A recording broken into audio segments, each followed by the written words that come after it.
मैंने सुना है फ्रांस में जब क्रांति हुई थी तो एक कारागार में करीब 2000 कैदी बंद थे और जब कैदियों को पता चला कि क्रांति हो चुकी है तो सारे कैदी एक साथ हो गए। वैसे कैदी एक साथ कभी होते नहीं है, यह कैदी का मनोविज्ञान है, क्योंकि कैदी कैदी का ही दुश्मन है, कोई किसी का वहां दोस्त नहीं होता है। जिसे देखो दुश्मनी वहां पे है, इसलिए कैदी कभी इकट्ठा नहीं हो पाते हैं, कभी इसलिए विद्रोह नहीं हो पाता है। लेकिन यहाँ पे सारे कैदी एक साथ हो गए थे। कैदियों के मुकाबले जो संतरी थी वो लगभग 15 से 16 लोग थे। जेलर बहुत परेशान था, संतरी भी बहुत परेशान था कि लगता है कि ये भाग जाएगा सभी। लेकिन फिर जेलर को एक बात सूझी।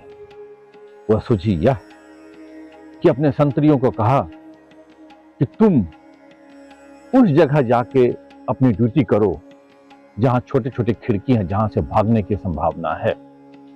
मेन गेट को छोड़ दो, कुछ मत करो, उसे खुला, उसे बस हल्का सा गेट को सटा के रखो और कुछ मत करना। संतरी ने कहा यह कदम आपके लिए गलत हो जाएगा। बोले कुछ मत करो, मैं जो बोल रहा हूं उसे करो। तुम जाओ अपने छोटे छोटे खिड़कियों पे जहां से भाग सकते हैं, क्योंकि इसका सीधा सा मतलब यह हुआ कि बाहर का कोई जानकार अंदर घुस गया है, बाहर का कोई गुरु अंदर घुस गया है, जिसको पता है कि छोटे दरवाजे से या गुप्त दरवाजे से बाहर बच जा सकते हैं। कभी भी कोई व्यक्ति मुख्य दरवाजे से नहीं भागता है और हमेशा वह चोर दरवाजे की जानकारी उसके पास रहती है और उसी से भागता है, क्योंकि सामने में तो वो समझता है कि खतरा, पकड़े जाएंगे।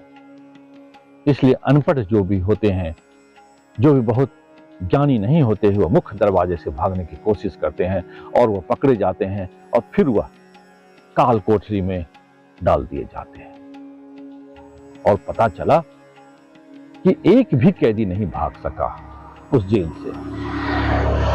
जेलर से जब पूछा कि क्या है राज, बोले आदमी का स्वभाव है कि वह चोर दरवाजे से भागता है, क्योंकि उसे लगता है हमेशा कि मुख्य दरवाजा पर तो पहरा होगा, इसलिए वह पीछे के दरवाजे से या गुप्त दरवाजे से भागने की कोशिश करता है।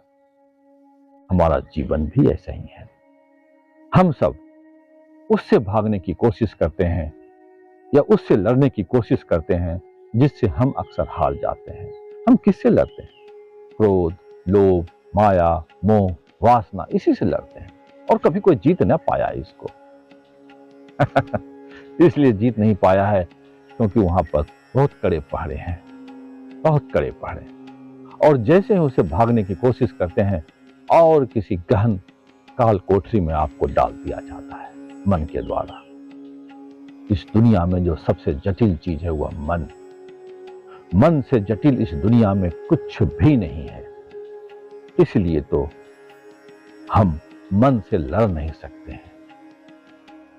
मन से लड़िए मत, मन को समझिए, क्योंकि समझने से ही वह परतंत्रता जो मन परेशान करता है वह खुद ब खुद गिर जाता है।